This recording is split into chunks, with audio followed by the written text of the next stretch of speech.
હર્ષ સંઘવીએ મારા ઘરે સુરતમાં મારા મમ્મી એકલા રહે છે, મોટી ઉંમરના વ્યક્તિ છે, મહિલા છે, એની સાથે પોલીસે ગેરવર્તન કર્યું છે, ન બોલવાના શબ્દો બોલ્યા છે, મમ્મીને આરે જે ગાળાગાળી કરી છે એ હર્ષ સંઘવીને હું કહી દેવા માંગુ છું કે આ બિલકુલ વ્યાજબી વાત નથી. તારી દુશ્મની કે તારી રાજકીય વિરોધાભાસ ગોપાલ ઇટાલિયા સાથે હોય તો ગોપાલ ઇટાલિયો બિંદાસ ખુલ્લો ફરે છે ગીરના જંગલમાં.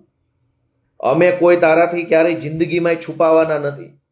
તારી કોર્ટ કચેરી, કાયદો, કલમ, પોલીસ દંડા, ધોકા બહુ જોઈ લીધા ભાઈ, પણ આ મહિલાઓ ઉપર પોલીસ મોકલીને તું જે હોશિયારીઓ બતાવે છો એ બિલકુલ વ્યાજબી વાત નથી.